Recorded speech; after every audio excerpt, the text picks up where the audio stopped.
Well, greetings again. Today I'm going to take up the subject matter of money. And there's nothing that's dearer to the hearts of man than the subject matter of money. And money, it seems, gets us into a lot of trouble. And the biggest trouble that we have over money is not understanding how money affects the law on the courtroom floor. And we're going to start off with called the money issue. And we're going to talk about Article 1, Section 10, Article 1, Section 8, Federal Reserve notes, what they are and what they are not, obligations, legal tender, lawful money, chosen action, discharge of debt, and HJR 192. And this is a big subject, and it covers a lot of ground, and I think that in 3 hours I can pretty well cover the subject matter, and I'm going to include a couple of books and a couple of papers that have been written, and I think that by the time we get through with the papers written, the book or two that's written to introduce you to money, and probably most of you, if you've been in any kind of a patriotic movement or in the tax rebellion or the tax protest or tax strike movement as it's called, you know of Article 1, Section 10, Article 1, Section 8. Actually, there's 6 sections of our federal Constitution that take up the subject matter of money, and I'm going to cover all 6 of those. So, as big an issue as this is, let me make an off-the-wall comment to get your interest right off the bat, and I like to make one of these off-the-wall, out-to-lunch type statements. Article 1, Section 10 is probably the most abused and misused section of our federal Constitution insofar as it's applied in the courtrooms pursuant to our constitutional rights. There have been about 15 or 20 cases decided by the federal courts and about 6 or 8 cases decided in the state courts nationwide in the last 15 years, or I'd say, well, since about 15, 20 years. And all of the cases have gone against the tax protesters and tax strikers because they're frivolous, without foundation, they're specious, they have no merit, and the courts have universally thrown them out. Here in Idaho, which is also known by one of our lower court judges here, a heck of a nice fellow, he called this judicial Siberia, and that while he could agree with us on our issue of Article 1, Section 10, the last thing he was going to do is to rule in our favor on Article 1, Section 10, because for a lower court judge to do such a thing would be tantamount to judicial suicide. It has to be decided by the federal Supreme Court. And a little later on, I'm going to read some of the more salient comments written by a man who is a professor of law and who wrote a book to the Gold Commission. And once we get that book, then I start reading some of these quotations to you and some of those cases that have been cited, I think that I can substantiate my position and show you how to use Article 1, Section 10 in the courtroom. But it's going to be used very sparingly. Article 1, Section 10 is that constitutional issue, and it reads something like this. And I'm going to introduce a very unique book here. It's called Miracle on Main Street. Probably many of you or most of you have read it already. If you haven't read it yet, it's a must, and you've got to read it to get a basic understanding of the book. And I'll cover that in just a moment. But here in Article 1, Section 10 on page 17 of our little Constitution book, we read, "No state shall enter into any treaty, alliance, or confederation, grant letters of marque or reprisal, coin money, emit bills of credit, or make anything," and right after that credit, you'll notice that semicolon there, "make anything but gold and silver coin a tender and payment of debts." I can stop there. It goes on to say, that's also a semicolon, so there's an entire clause, and it's 17 words, as I recall, from Miracle on Main Street. And a fellow named Sherman from Connecticut is the man who's been credited with putting those 17 words into our Constitution, and that's the one saving grace that saves our bacon when we use our Constitution in the courts. Now, if we only knew how to go into the court and to use this argument wisely and intelligently so that it isn't specious or frivolous in its relationship to law, we'd be able to do something with the money issue. And I've used the money issue successfully twice here in Idaho, and I think that you can use it successfully wherever you are, but you have to know how to use it and when to use it. And it's like the Fifth Amendment. You know, I went to a tax audit not long ago, and I think I used the Fifth Amendment once, maybe twice, during the entire audit, And I watched Neelis go to one, and I think he used the Fifth Amendment once, maybe twice. And my recommendation has been never use the Fifth Amendment unless or until you have to. Because that Fifth Amendment is applicable only, now get this, only when you're in fear of criminal prosecution. But most patriots are using the Fifth Amendment for anything they don't want to answer. You know, if I don't want to tell you my name, I'll take the Fifth Amendment. If I don't want to tell you my address, I'll take the Fifth Amendment. And the Supreme Court's ruled on that so many times that it's just really a specious argument. It looks like it's within the scope and the bounds of law, but it really isn't. Now, that Fifth Amendment has to be used sparingly, and so does Article 1, Section 10. It needs to be used where it's needed, but when it isn't needed and isn't called for, it becomes specious. And it becomes suspect because everyone is claiming, well, I can't pay my taxes because I don't have any money. And I can't pay this fine or I can't pay this fee because I don't have any money. And they don't understand that the word tender and lawful money are not synonymous terms. And they don't understand the Supreme Court's decisions in such cases like Knox versus Lee and Juilliard versus Greenman and a number of other cases called the legal tender cases. And if I can in this lesson, I'm going to go through those also. So suffice it to say at this moment in time in this lesson that Article 1, Section 10 is the law of the land and it's constitutional and you need to use it, but you don't want to use it when you don't have a good solid foundation to plant it upon. Okay, now there's the first item. Now, the next thing is, this is called Miracle on Main Street. It's written by a fellow down in Tennessee. See if I can remember his name. It slips my mind now. Let's see if we can find out. F. Tupper Saucy, called Miracle on Main Street. This is a primer. This is where I would suggest that every novice, every citizen in America needs to read this book.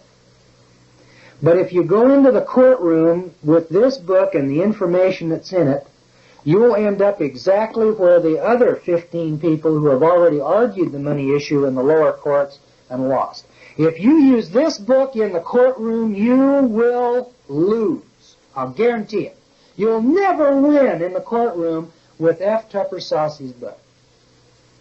Now, in case Mr. Saucy is looking at this tape, I also want to say this is also the best book that's been written, starting out with the layman, with the housewife, with the mechanic, with the farmer.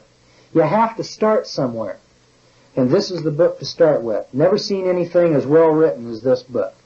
And he's gone back into history and he's really done his homework and he's done a marvelous job. The problem is that Mr. Saucy either at this moment in time when he wrote this book, didn't understand its application in the courts. Because remember, the courts are another ballgame. The courts have their own system and their own interpretation. Remember what we talked about when we were looking at the word income in the income tax? The Supreme Court has said in the tax cases, I think it was Eisner versus Macomber, we are perfectly satisfied with our interpretation and definition of the word income. And we don't care what accountants and lexicographers define the word as. You see, the Supreme Court of the United States determines what is and what is not income. And it isn't necessary for any lexicographer writing a dictionary to come along and say, income is wages, income is tips. Because the Supreme Court says income is gain or profit derived from, it comes from the source, not on the source. And so it doesn't make any difference whether you agree with it or I agree with it, or whether the dictionary writer agrees with it. The Supreme Court has told us what it is, and that's what it is, and that's the law. And until it's changed by constitutional amendment, or until those 9 men in Washington change the definition of income, income is not tips, it is not wages, and it is not first-time commissions. And I don't care what all the accountants with the IRS and every IRS agent says it is, that isn't what it is. Income is profit or gain from every source.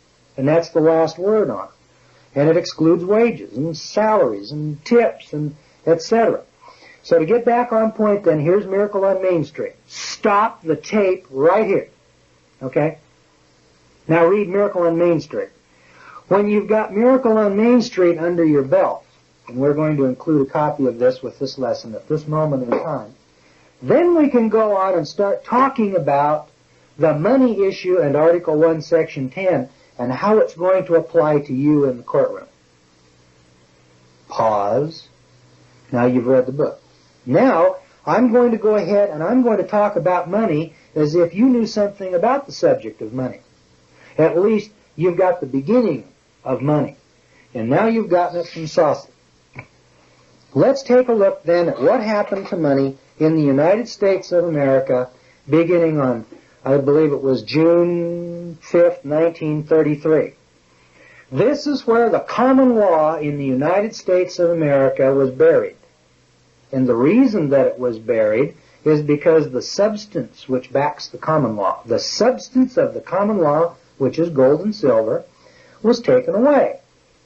We began at this juncture of time on June 5th, 1933 with HJR 192, which is called a joint resolution. It isn't even law. The House and the Senate just got together and said, hey, fellas, let's have a resolution. And so they had a resolution.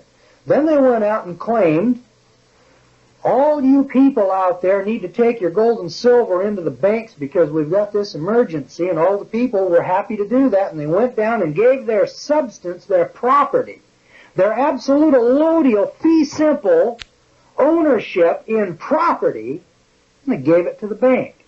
So the property then, that's the gold and silver, ownership and title to the gold and silver, which is your labor, which is the land, gave it to the bankers. Free and clear and of their own free will and volition. I've seen movie tone newsreels where people were lined up for blocks, just happy to turn in their gold. What did they get for their gold? They got little pieces of paper, which were mere evidences of, or chose as an action, an evidence of a debt. So they gave $5 silver to the bank, or they gave a gold eagle, and they got a $10 note, and the $10 note said, this is redeemable in silver, no longer in gold. It's redeemable now in silver at any Federal Reserve Bank. Then about 1964, they took that away from us, and now you've got Federal Reserve notes, which are evidences of debt. They're not evidences of wealth. A Federal Reserve note evidences that the Federal Reserve owes you something. They owe you $1. And you probably don't even know what $1 is. I think Saucy covers that issue when we get into the Gold Commission report, which is the law. I'll show you how to take it into the courtroom and argue it. But here you've lost your substance. This is what happens to you when you take your paycheck down to the bank, and this is why you're subject then to the income tax. Here's your check, $150. There's your pay for the week. You own it in allodial fee simple. Your labor has been converted to a chosen action. You take it and deposit it in the bank, and now your property right at law is surrendered to the bank, and all you have is an equitable right of recovery. So you've given a title, signed a contract, and agreed to that. All you have left is the right to recover your $150 less the costs and fees incurred. Why anybody would want to give up something that they own that's tangible? You know, it's like giving a quart of milk to somebody and taking an IOU. Can you eat the IOU? You could drink the milk, but you can't eat the IOU. And so confidence, then, is what we have in Federal Reserve notes. It's a big confidence game. And the confidence game began with HJR 192. Listen to how the confidence game began. Whereas, this is a House Joint Resolution number 192, June 5, 1933, Joint Resolution to assure uniform value to the coins and currencies of the United States. Gosh, doesn't that sound magnanimous and altruistic? We've just got nothing but your best interest at heart. Just turn in all of your goods and let me give you an IOU. How would you like me to come along and say, look, why don't you give me all of your furniture and your house and everything that you own, and let me give you this IOU because I'm a government and I'm a nice guy and I've got nothing but, I want to assure uniform value to your houses and all of your properties in these United States. And I'm just doing this for your good and your benefit because I'm a nice guy. Don't you think that would be insane? And here's what we did in 1935. whereas the holding of or dealing in gold affect the public interest and are therefore subject to proper regulation and restriction. Your gold and silver is the subject of proper regulation and restriction only if you're a corporation. Well, certainly the government can control the banks. What about the individuals? See what happened to Hale versus Hinkle? Here's your House and Senate assuming that we're just going to put all you people into a corporate capacity. We're going to put all you people and all of your goods and services on the good ship Idaho and put you out on the seas and float you in a sea of equity, and we're going to regulate and control you in admiralty jurisdiction.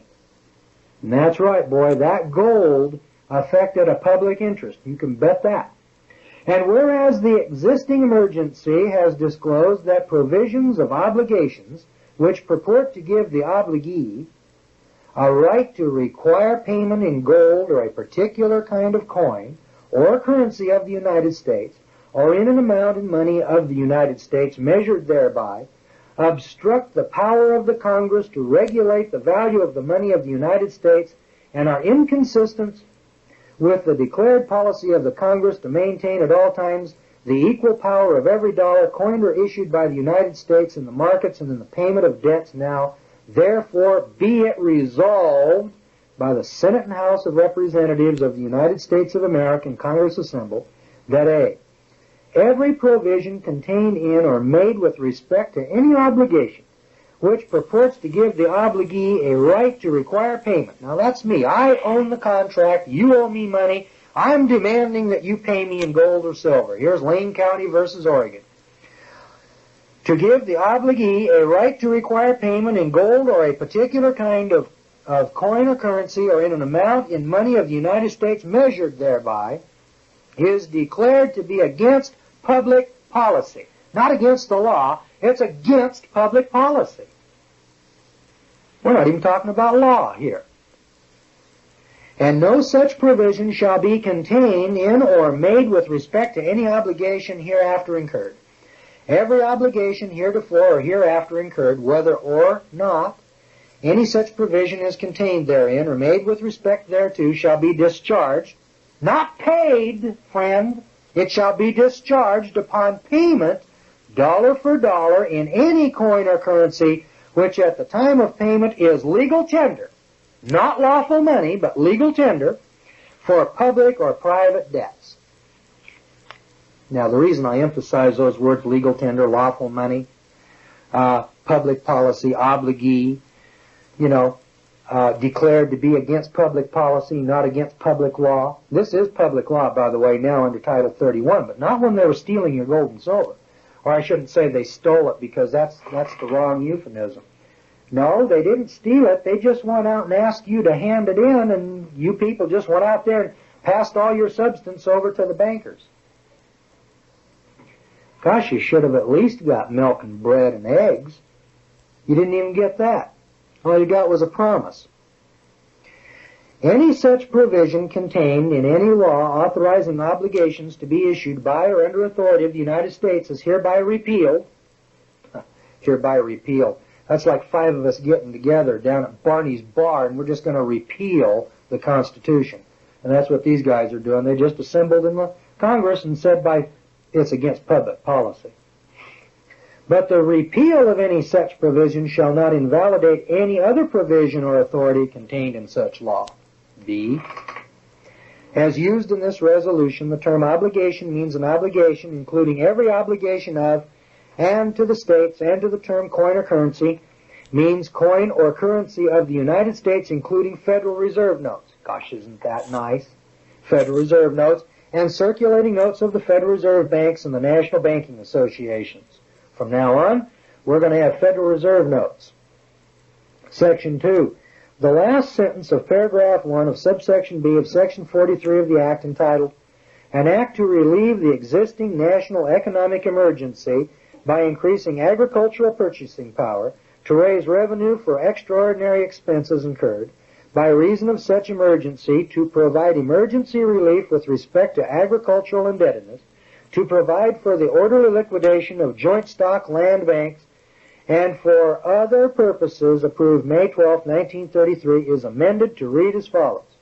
Quote, all coins and currencies of the United States, including Federal Reserve notes and circulating notes of the Federal Reserve banks and national banking associations, heretofore or hereafter coined or issued, shall be legal tender for all debts, public and private, public charges, taxes, duties, and dues, except that gold coins, when below the standard weight and of the limit of tolerance provided by law for the single piece, shall be legal tender only at valuation in proportion to their actual weight.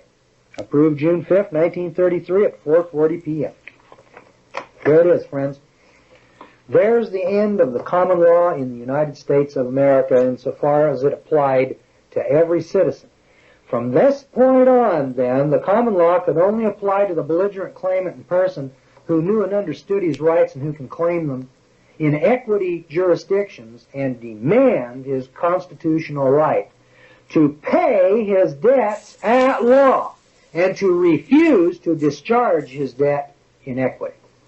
What it really boils down to is this.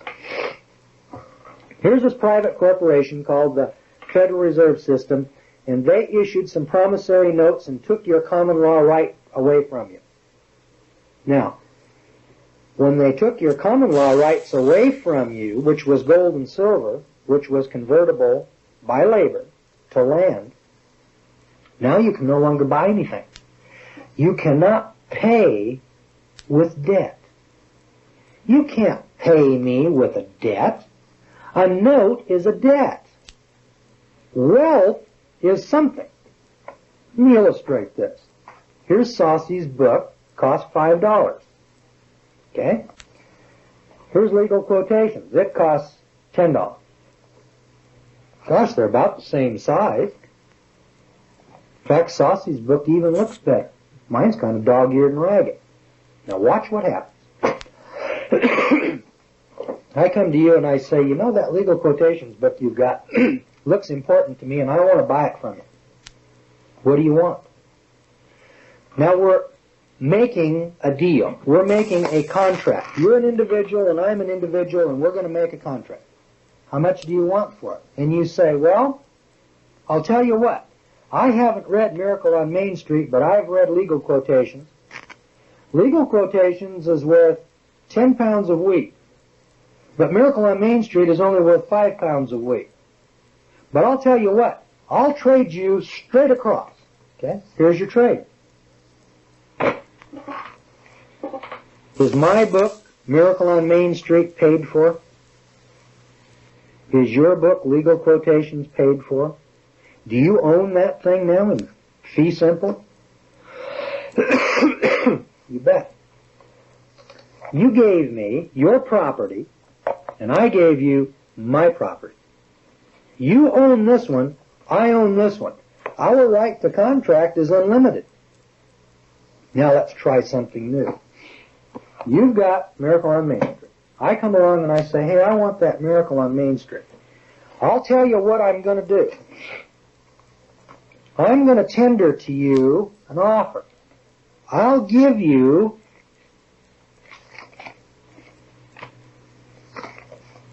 5 of these paper notes. And here's my 5 paper notes. 1, 2, 3, 4, 5. That's $5. I'll give you $5 for this book. And you agree. Our power then, our right to contract. Here's 5 notes. And here's my book. Now, who owns the book? Okay, I'll tell you who owns the book. The Federal Reserve Bank owns the book. What was it bought with? It was bought with their debt notes. That's what it was bought with. Those debt notes are redeemable. Where? Oh, you thought you could get gold or silver? Have you read one of these things lately? It says this note, this debt, is legal tender for all debts, public and private. So I tendered you 5 old-maid cards, and you took them. I've got the substance, and I possess it. you've got the notes. In order for you to recover any substance, you can't eat this, you can't read these. To get any substance, what you've got to do is to pass these on to some other sucker who will take them and give you some substance. And when you use these debt notes, you haven't traded your substance for my substance. I got your substance, but I never gave you any of my substance. The Federal Reserve gave you these debt notes and said, we promise to pay. All right? Now, I didn't pay my debt at law. I discharged my obligation. I had an obligation, and I discharged my debt. And the word discharge and pay are not synonymous terms. So I discharged to you. The Federal Reserve is the owner of the property because it was bought with their debt note. There's the note. I've got the use of the property. Now, all I really am is a renter. I am a feudal serf using my sovereign Federal Reserve, their book. I read their book. You've got these debt notes that you're going to pass off in the passing stream of goods and services, and you're going to defraud your neighbor out of some substance, and he is going to be caught with the old maid. Well, now that we know what a Federal Reserve note is and who owns all the property, let's carry that a step further. Then I'm going to get into Article 1, Section 8 with you. We were just talking here while we were off camera, and watch what happens. In 1933, because of H.J.R. 192, we all lined up, blocks long. You saw the movie tone, news cameras. They were shooting people, all taking their gold and silver into the banks, and they got these debt notes in return. Now watch what happens. The bank then owns the property. You gave up title to the property for an obligation of the bank to give you something at some future date. I don't know how we're going to get back on the gold standard, because one of the fellows just brought up the subject that, well, let's suppose you go out and you dig out some gold and silver. Well, what do you do with it? Don't you sell it to the guy, somebody, for Federal Reserve notes? Then who owns the gold and silver? Federal Reserve buys it all. Now, I was talking to a fellow not long ago who's got he thinks he's got a tremendous amount of gold. The way this fellow suggested to me is that we make medallions and then we buy, sell, and trade with gold or silver. Theoretically, if you wanted to get out of the system, it's very easy to do. Now, let's just theorize here for a moment. I know most of you aren't going to do this, but we certainly could. Let's suppose that you went out and you dug gold out of the ground, and there you got little buckets and piles of sand, and it's gold sand, gold dust. All right. So you offer that to me, and I give you this book, and you offer it to the guy in the restaurant. There's a fellow here in Boise. He pays 40 cents for a haircut. He goes out to his barber. He gives him 4 dimes every month, and the barber cuts his hair. Now, there's a man who is not tendering his obligation to the barber. The barber performs a service, and the man gives him substance right then and there on the spot. So he's not in debt. Now, you can see that theoretically, we the people, if we want to be free, we're going to have to leave Egypt. And I kind of kid people about this all the time, because that story of those 3 million people leaving Egypt is a real interesting story, because here you've got God who's trying to free 3 million slaves. Another Abraham Lincoln, if you will. I'm going to free these slaves. And he hauls them out in the desert, and all they do is moan and complain the whole time they're out there. And all they wanted to do was to go back into slavery. And not long ago, we went up here and talked to a group of people, one of these organized political parties, and there's about 25, 30 people there. Just give you a little idea here. And we started telling those people what we're doing and why we're doing it and why we want to be free and how we freed ourselves from the system and how we're continually attempting to free ourselves from the system. And this one fellow looked over and he said, well, if we were to follow your advice, we'd have to drop out of the system. Yeah, that's right. You've got to leave Egypt. You've got to go out in the desert and eat manna. And you've got to suffer all of the trials and tribulations out there of being a free man. You've got to be responsible for your own actions. Then these Israelites, they got over to the Jordan River, and Moses had fouled up along the way, and God took him up on top of the mountain and said, I'm going to kill you right here. You can't go over the mountain. But before they went in there, they sent 12 spies into the land. Remember that story? And these 12 spies went into the land, and they came back, and 10 of them had a bad report. They said, why, these Anakims, why, they're just huge, monstrous men. There's just thousands of them out there. Why, we can never conquer that land. Why, that's impossible.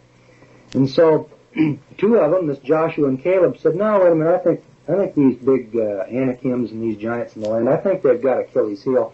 Once we learn how to kill them, I think we'll be all right. And I kind of liken us to that kind of analogy. You're trying to deal with the IRS, and the average man says, why, that IRS, why, look at the size of that thing. Why, those Anakims, they'll just squash us, And you're trying to take on the EPA and OSHA and the rest of these bureaucratic agencies, and that's true. They do look like they're pretty much insurmountable. But we have discovered their Achilles heel, and it's called the common law. And so the way it really boils down, and I'm not a theologian, and I've said before, I'm not even a Christian, so I'm not the kind of guy who's coming in here trying to preach some kind of form or doctrine of religion, but I'm just smart enough to look at history, and I don't even claim to be that smart myself. There's other men, that I have listened to over the years that have shown me this connecting link between what we call today the common law and what in the Bible is called the 10 Commandments. And then when you take a look at the common law and this fellow named Blackstone, who was writing back in the 1700s, that there's 3 things that are synonymous here. That's labor, gold and silver, that's precious metals. There could be other precious metals, but the most common 2 are gold and silver, and land. And when you divorce a man from one of those 3, 1, he can't labor, or he can't deal in gold and silver, or 3, he can't own land, he's a slave. You either have all 3 of those, or you're a slave. If you're missing any one of those elements, you're not a free man. And that's what our founding fathers were really looking at, and that's what they were attempting to accomplish, because King George had imposed this tyranny. He had erected a multitude of offices and sent forth swarms of officers to eat out their substance. And that's all we've got today. We've got OSHA and EPA and all these administrative agencies that are sending forth swarms of officers to eat out our substance. And as we go through here, we get a little deeper and deeper into the connecting link between Scripture and God and our common law and our forefathers and our heritage in the land. And as we were given that land, you see, we had a birthright. We had an absolute allodial freehold as a child, as an inheritor of the land. But you can't inherit land in the United States. You see, all of us are illegitimate. We'll explain that when we get into the admiralty lesson, but suffice it to say at this point in time, this marriage license has created here in the United States a whole nation of bastards and a whole nation of insolvents. And so all of us are bastards and felons, and we're all insolvents, and we're serfs on the master's land, and that master is our legislature and our government. Now, we've changed the names, to be sure, and we'll cover that in a later lesson. I don't want to digress onto that at this moment in time. And I'm not really sure how to get out of that marriage license because we haven't solved that problem yet. But the first step in solving the problem is to find out what they're doing to you. Once you find out how you're getting the shaft, then you can probably put an end to it. I want to read to you Article 1, Section 8, because that's the next item here. We're at Lesson 15. I'm going through the money issue, and I'm going to explain this money to you. When we get up to Lesson 24 and we start talking about that income tax, I'm going to show you how to drop out of that income tax system.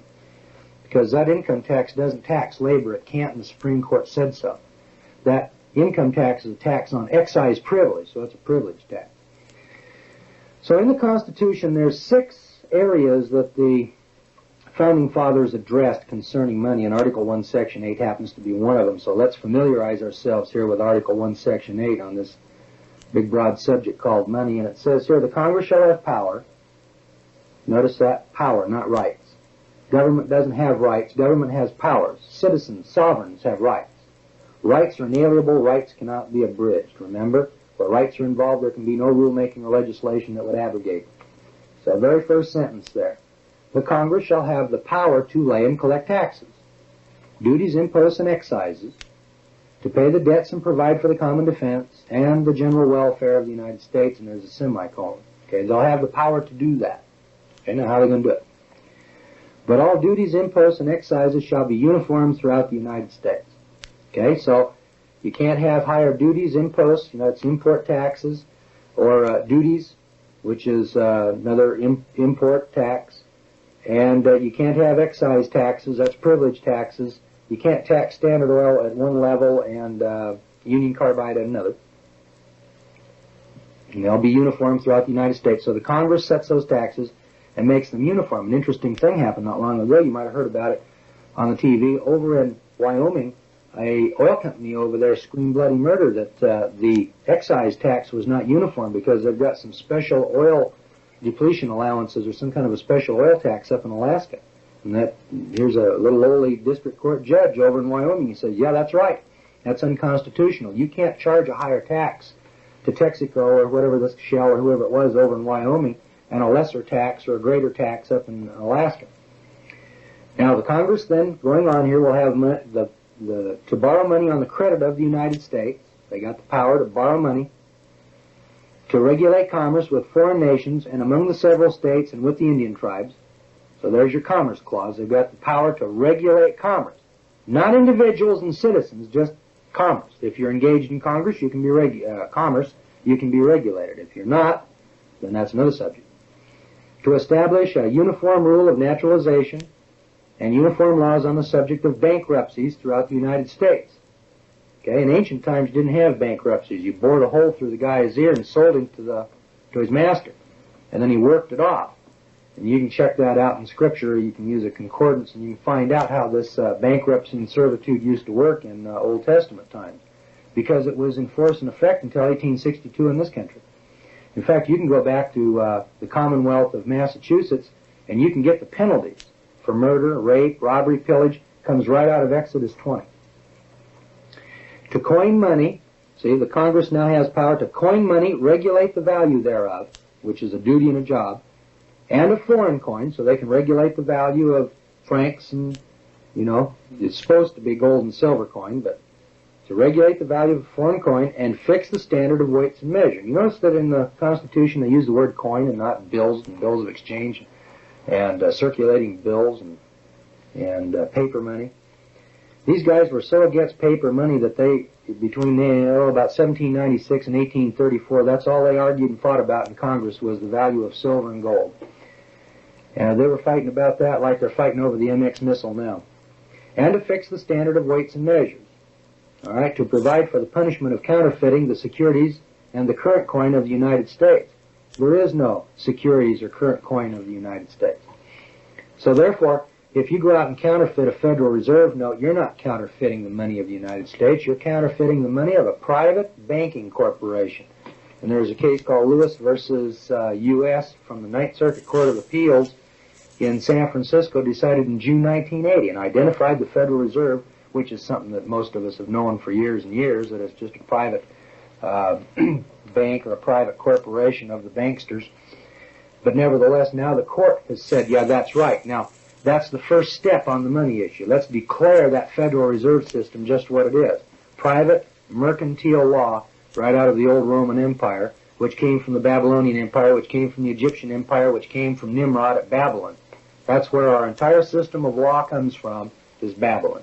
In its civil law, in its the old Roman law merchant, in its admiralty, in its jurisdiction. And we'll cover that in the special tape, along with taxes and some other special subjects, if you want to get a little deeper into the subject matter of what we're doing here at the school. But for the purpose of this lesson, let's stick with money here.